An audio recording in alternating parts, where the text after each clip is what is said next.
Hi folks, my name is Jim Carthouse. I'd like to talk today about tinnitus, something that I had 20 years ago, and I've had little bouts of it, not really. I wouldn't even say that I have bouts of it, I just can kind of recognize it sometimes.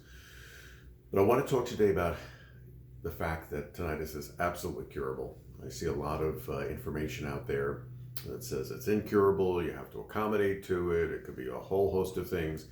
I'm here to tell you it's absolutely curable, 100%, not even a question about it. And I'm going to show you how to do that. First off, we've got to recognize the fact that tinnitus is the response to your initiating event, that auditory event.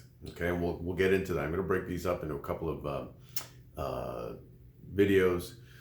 And I want to show you the physiological piece to it and how this has worked. So this tinnitus is not the hearing loss, it's your emotional response to the hearing loss. And if you think about it, it makes sense, because people talk about tinnitus, they talk about irritability, frustration, sadness. Sometimes it can get us depressed. That's an emotive response. People don't get depressed about breaking a bone. You could.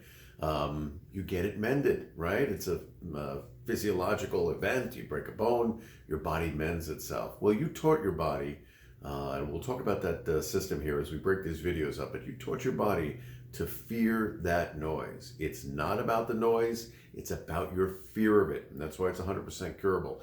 Got yourself into this, you're functioning perfectly. You're functioning supremely. Your body's doing everything that you told it to do.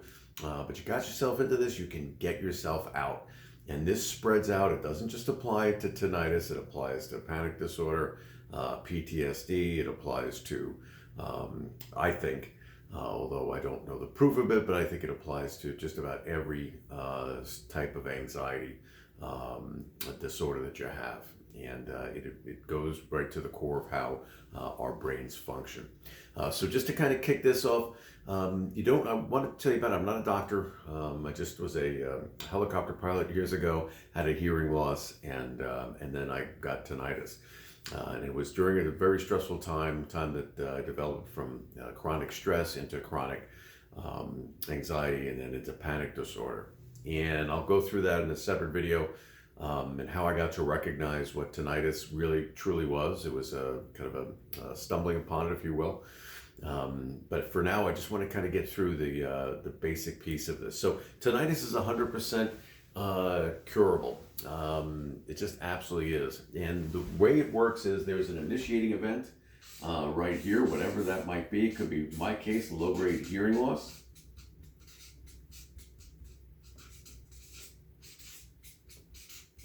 It could be a loud noise. I remember Star Trek, I think Mr. Spock and William Shatner, Leonard Nimoy had developed tinnitus from this.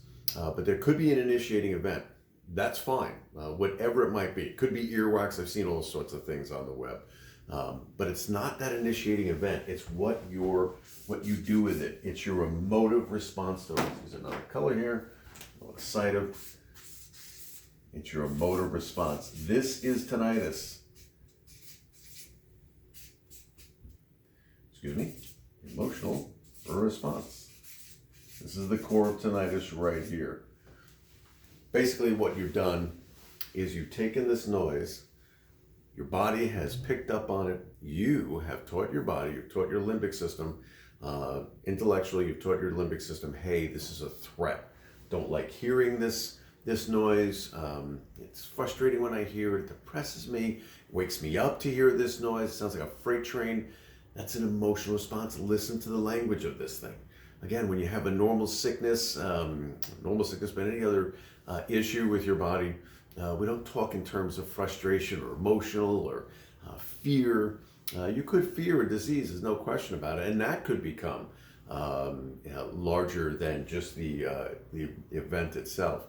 But with tinnitus, it's the emotive response. It's not the hearing loss. You could think, and we'll talk about this in a separate video, I'm going to have a series of these I mentioned.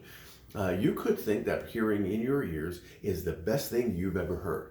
I've actually have a friend who hears this, and she hears bells. That could be a wonderful thing. If you thought it was a wonderful thing, you wouldn't have put it into your limbic system, into the amygdala, and made it something to fear. What you did with this event was you stuck it in the lions and tigers and bears repository, and taught that brainless friend of yours, your limbic system, who's always there ready to help, ready to take any threat on, always ready to protect you. It's been doing that for about 5 million years, or however long you think we've been evolving into the species we are today. But you've taught that system to fear this, and it's brainless. Its limbic system is brainless. I believe it's where all decisions are made, and they're rationalized intellectually. So your limbic system, your amygdala, which is part of your limbic system, is very important. Very important, this whole piece. But you've taught yourself to fear this thing. And a simile that I use to it is spiders. People have arachnophobia, and that's what we're going to kind of talk about, how that same kind of system is going to function here. I won't get into it. I'll get into the next piece, but I want to kind of lead you how we're going to cure this thing.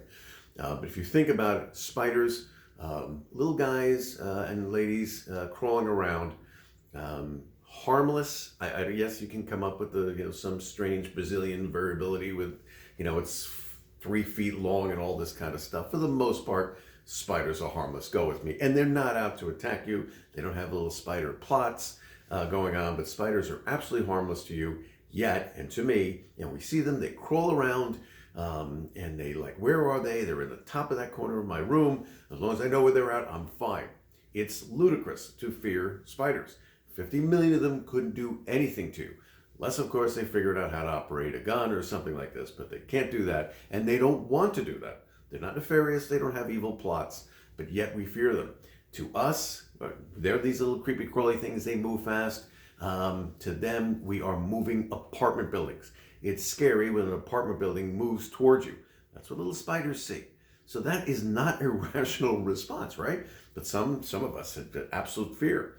Some of us who have absolute fear work with these with folks and condition around it to where they get tarantulas crawling all over the body. And tarantulas are not out to bite you, they're out to protect themselves, even the larger spiders.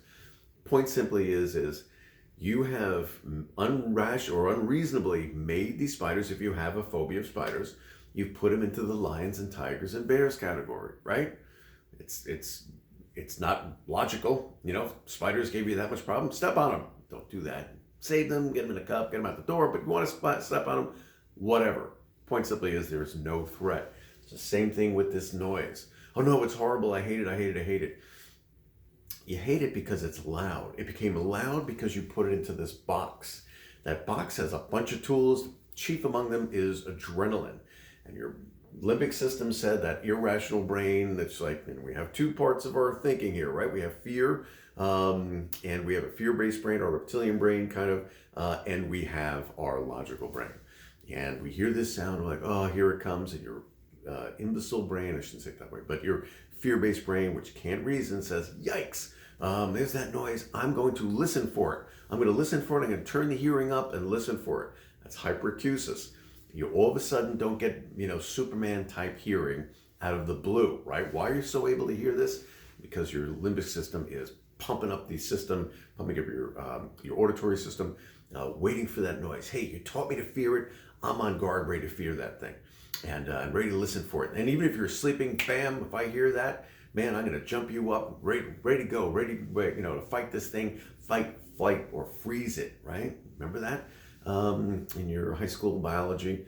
That's the system we've gotten, the sound of tinnitus. So just to recap, we'll finish up here. There's an initiating event, but it's the motive response. It's the limbic system at work here. That's what is at effect. And this thing is wholly curable. Wholly curable, you'll never go back to it. Why? Because you'll remove it from here. It's just the same as removing that little spider that can't hurt you. It has never tried to hurt you. Just wants to get away from the moving apartment building that you are to it. It's the same piece here. It is nothing more than that. The initiating event doesn't matter. Absolutely doesn't matter. You're not trying to make the noise go away, just like you don't go run around trying to have spider conferences and make them all stop running around fast so it scares you, or do whatever spiders do that bother you. You don't have to remove the spiders. We're removing our fear of the spiders. By the way, send a comment here. If the spider piece wasn't good because you have a fear of spiders, I'll phrase it in another way. But that's the point, is we don't make the auditory event go away. You have hearing loss, big deal. Tinnitus for me is my hearing, is my ears trying to hear. That's the noise. If you stick everybody in a soundproof room, they'll have tinnitus. They're hearing their ears trying to hear. Why is that bad? I open my eyes up. My eyes try to see. That's not horrible, right? What? My eyes are trying to see. My ears are trying to hear. We put the emotional piece on it. See this, okay? We don't have to go back and correct the initiating event. It doesn't even matter. We don't have to rub our ears and do whatever, clean the earwax out or whatever. Doesn't matter. It's like the spiders. We don't try to have to, wipe all the spiders out of the earth. No, they're doing a great job. They're doing little spidery things. No, they're very vital. We have to get our fears. We have to get this box here, get it out of our fear system. And I'll show you how to do that in the next video. Okay? Thanks so much. Appreciate it.